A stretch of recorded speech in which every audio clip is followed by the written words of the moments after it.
Assalamualaikum warahmatullahi wabarakatuh. Kembali lagi bersama Pak Hendi dina pengajaran bahasa Sunda. Ayeuna urang tos asup kana bab 3 nyaeta tentang silih pikanyaah ka papada makhluk. Ayeuna sadayana dina pengajaran ieu kalian hidup sadayana ngaregepkeun cerita anu mana cerita ieu baris ku Pak Hendi dibacakeun nyaeta ceritana aya dina buku LKS halaman 30 munding dikawihan kuda di dangdanan. Silahkan kalian simak dengan baik ya, Pak Hendi akan jelaskan dengan artinya. Munding dikawihan kuda di dandanan artinya kerbau dinyanyikan dan kuda dirias. Baheula zaman teh can loba caricingna di guha-guha batu sakapeung bareng we jeung sasatoan kayaning jeung maung, munding, kuda atawa satonu sejena. Artinya pada zaman dahulu itu manusia belum begitu banyak. Diamnya juga terkadang di guha-guha atau di guha batu, terkadang suka hidup berbarengan atau berdampingan dengan hewan seperti dengan macan, kerbau, kuda, dan lain-lain. Sanajan babarengan, masing-masing boga kabiasaan sorangan.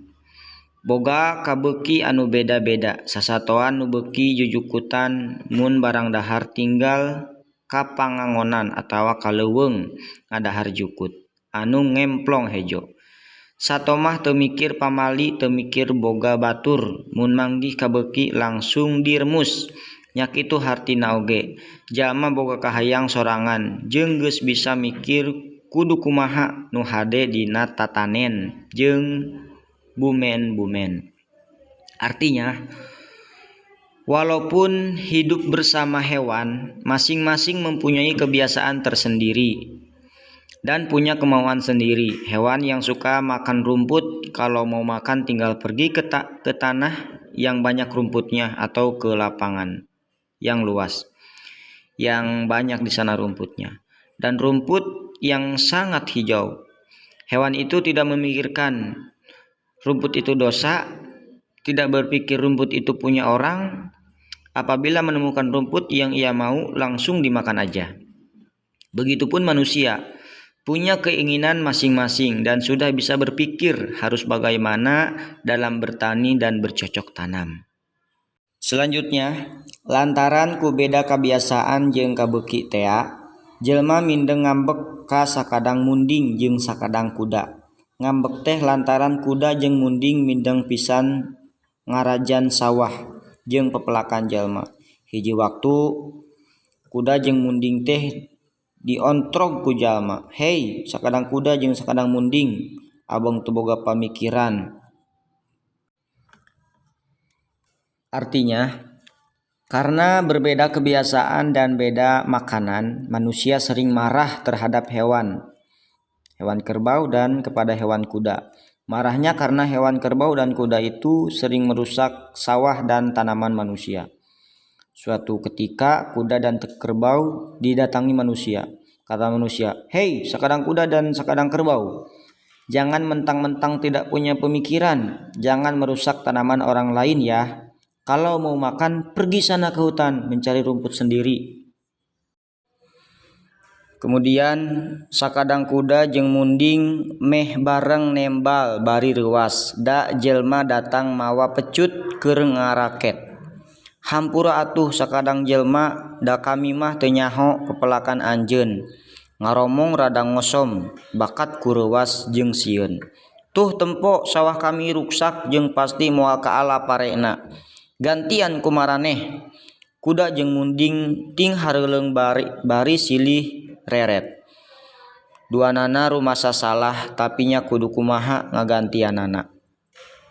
Artinya, sakadang kerbau dan kuda menjawab sambil kaget karena manusia datang sambil membawa pecut untuk memecutnya.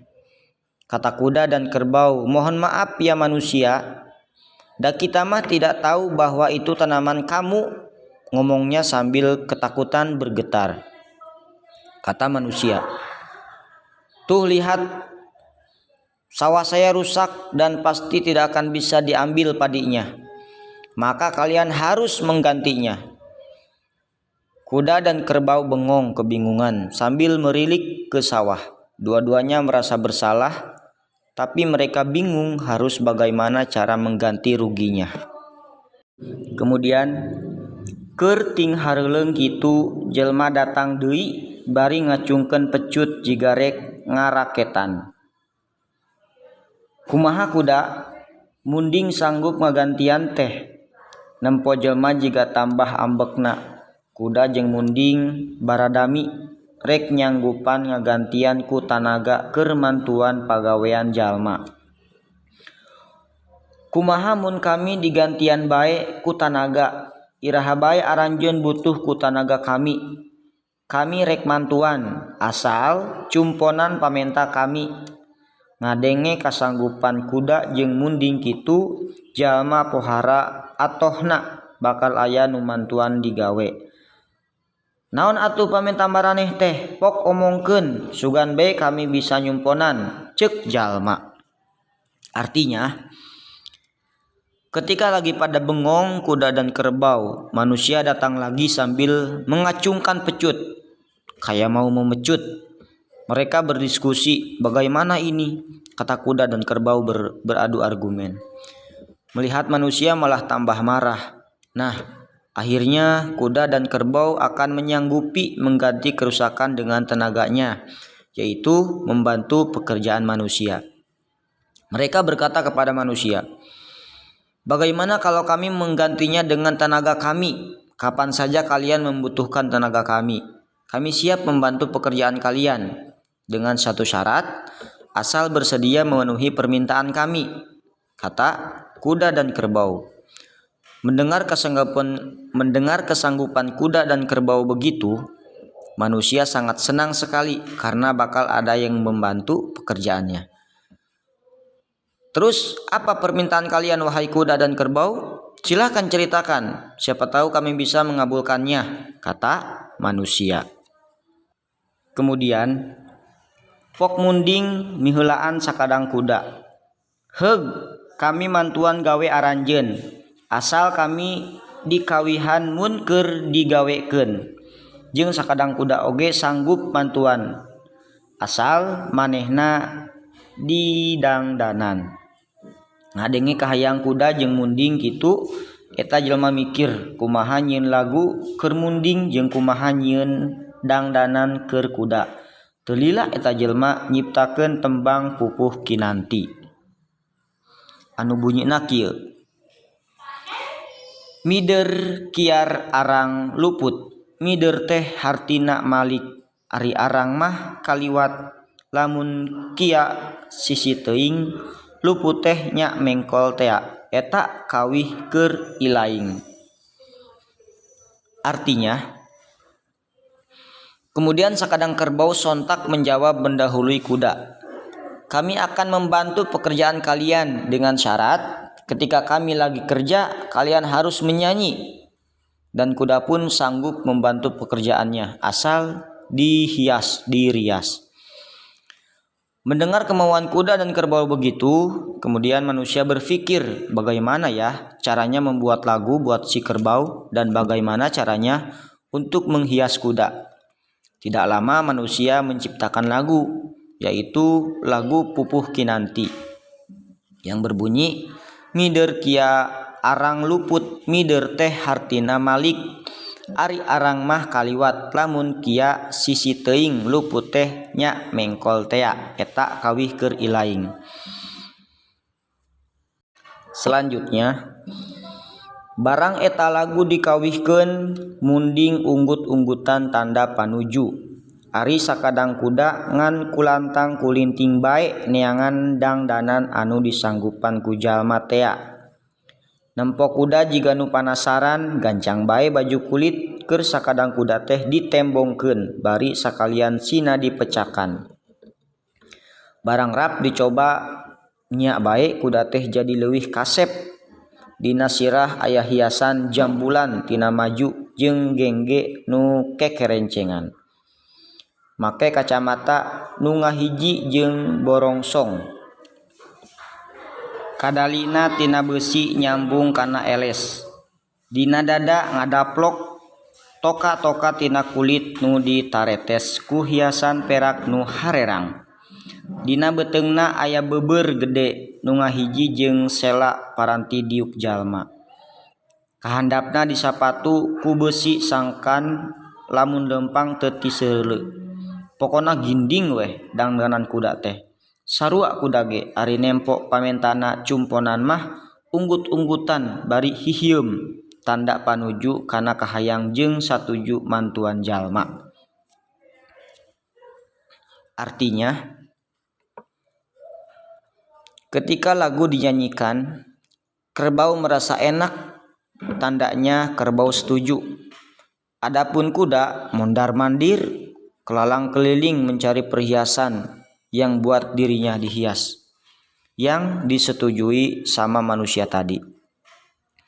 Melihat kuda kayak penasaran, tidak lama manusia membawa baju kulit untuk sakadang kuda.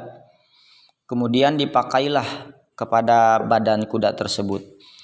Setelah dipakai, kelihatannya kuda semakin ganteng saja.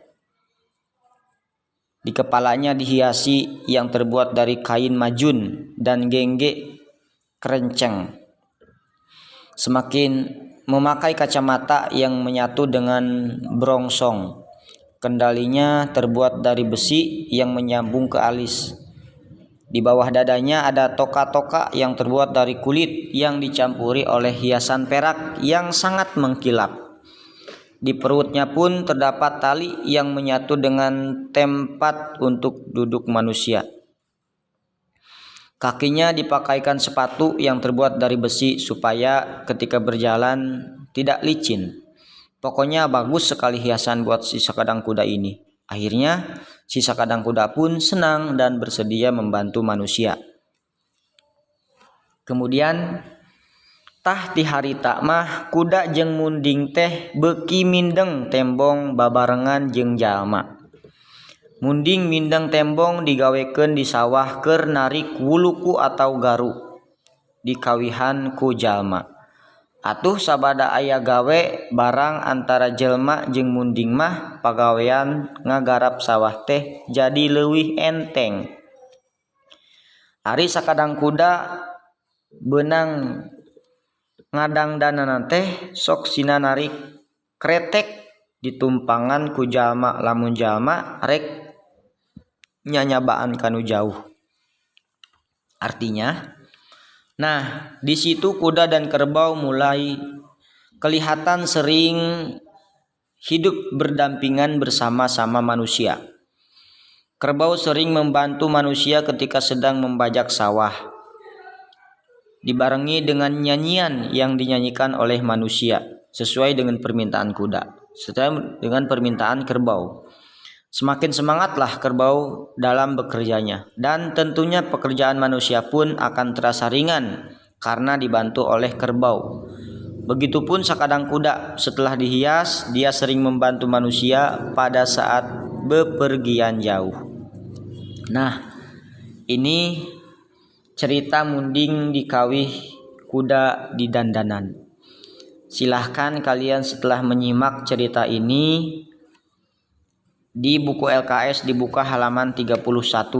Di situ ada pancen mandiri ya. Ada 10 pertanyaan, silahkan kalian jawab semuanya.